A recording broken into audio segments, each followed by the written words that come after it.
What do you think the two most important things in life are? Or what do you think the most important thing in life is? Is it making as much money as possible? Is it trying to find a good job or maybe starting a business online? Is it chasing after the desires of the flesh? Is it trying to live a happy life or a good life according to your own standards? What's the most important thing to you? In this video, I'm going to discuss the actual most important thing in life, and arguably that goes to two different things. It's from Matthew, I believe, Matthew 22, verse 40.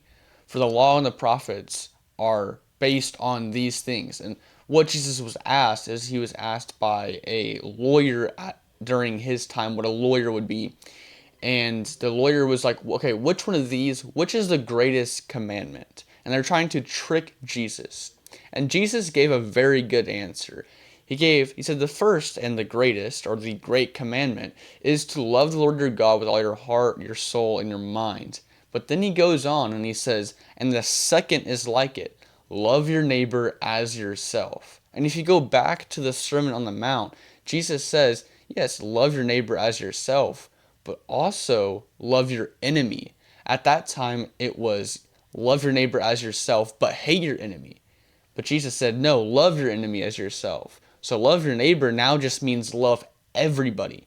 Enemy, friend, doesn't matter. Family member, doesn't matter. Someone, killed your dog, did something horrible, lit your house on fire. They're your worst enemy. Love that person too. Now, why should we love everybody? And why are these the two greatest commandments? Well, Jesus says it in verse 40.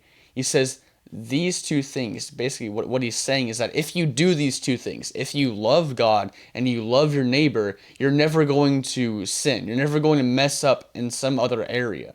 You're never going to commit adultery. You're never going to steal. You're never going to lie. You're always going to tell the truth.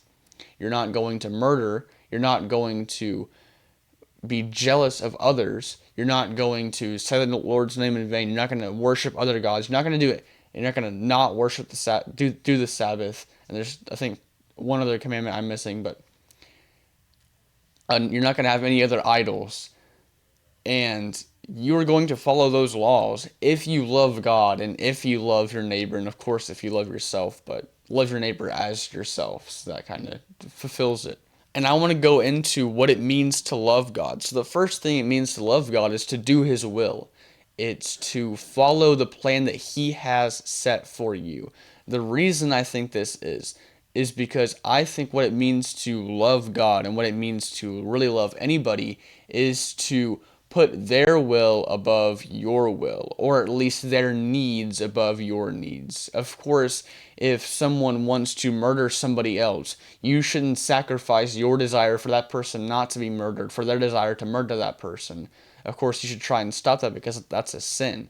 But in most cases, it's a good thing to at least lower how much you want your will and your plan to be implanted into the world, and to increase the amount that you want to help somebody else with theirs. It's to sacrifice what you need for what someone else needs. I think that's what it means to love. And so, of course, in God, this is way more extreme because you want to completely destroy your will and follow God's will. But of course, you don't want to put God's will above other people's will because that would kind of elevate them in the place of God. The second thing is to follow his commands. And I think that doing his will and following his commands are similar. However, doing his will is also, walking in faith and doing other things like that. But following his commands is more specific, the 10 Commandments. The reason being is because if you love God, I think you're also going to fear God. Because if you love God, I think you're going to know him. You're going to deepen your relationship with him. And that's going to lead to you fearing God. And when you fear God, you follow his commandments. The second thing, which is one of his commandments, is to make disciples. If you truly believe in Jesus, if you actually believe that Jesus saved you from hell, from eternal punishment, then wouldn't you want to tell other people about that? Why wouldn't you want to tell other people like that? Imagine how much you'd have to hate somebody in order to not tell them about Jesus if you believe in them. The second part is to love your neighbor as yourself, including your enemy. The first thing is to sacrifice your desires to help others. Sacrifice your will to help others out. Sacrifice your want to stay alive to go and risk dying to help somebody else who is in a terrible situation. B is don't be arrogant. And what I really mean by this is listen to people. Don't sit there and when you talk to people, don't try to just tell them everything about yourself and make the whole conversation based around you, because those people typically don't get invited back to conversations or get invited anywhere because no one wants to be with them. They just talk about themselves all the time. But if you allow somebody else to talk about themselves all the time, they're going to want to be with you and they're going to want to have way more conversations with you in the future. C is to tell the truth even if it hurts.